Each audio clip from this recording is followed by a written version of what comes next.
おはようございます。花ちゃんはお散歩中かな。さあ、仕上がったコロナくん、ボディだけ仕上がった SR くん、そして新たな資格のサメブルくんはなんか組み立てのペットの物置になっている。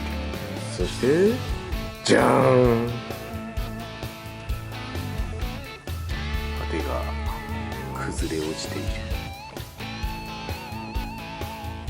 これはハンドメイドやで。44年式って言ってた。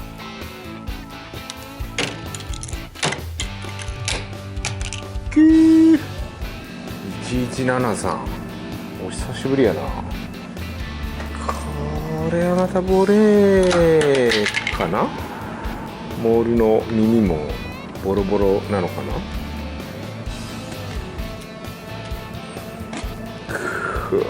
でもガラスのモールとかめっちゃしっかりしてんな。まあ当然この色が全面されちゃうんだろうな。屋根もいい感じやん。でもメッキがめっちゃ綺麗で残ってるな。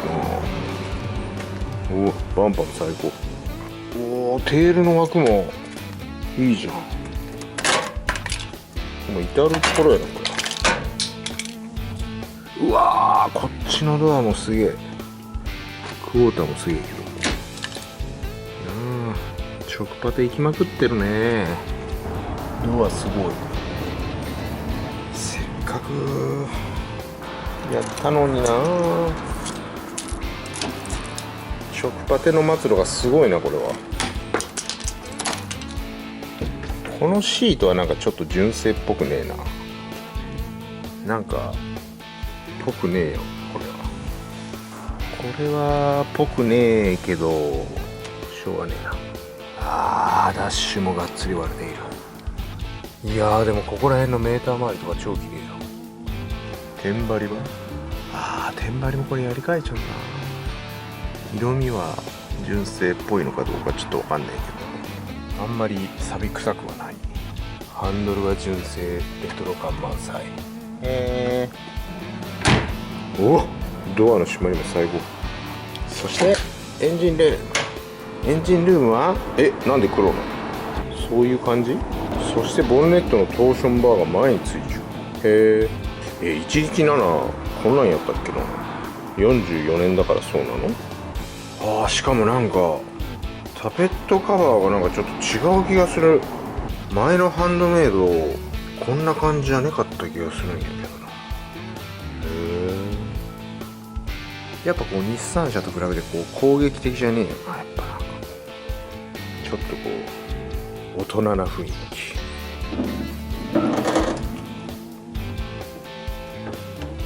ょっと日産車はなんかちょっとやっぱ攻撃的やもんな。そしてトヨタはこんな感じ。これもいつ組み上がるかな。出来上がるスピードよりボロが増えるスピードの方が速い気がするな。そしてツルツルピカピカになったレパードくん。磨いたら輝き出したな。輝き出したよ。というわけでこの人たち乗ろっかな。そして本日は靴がフルレストアされて綺麗。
さあボンネッツとトランクさんとついでに小物たちも終わりかな。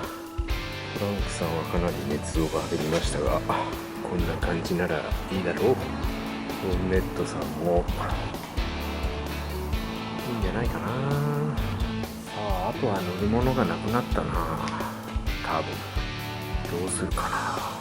さあ、というわけでフロントマスクは何もしてなかったのでこれをシャシャッとよくしよう。なぜか溶接されちゃうんだよ、この人が。純正は多分裸のはずだけど、まあこれはこのままいこう。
さあ、もう塗るのがなくなったかな。割とやっつけた感じだけど、いいじゃん。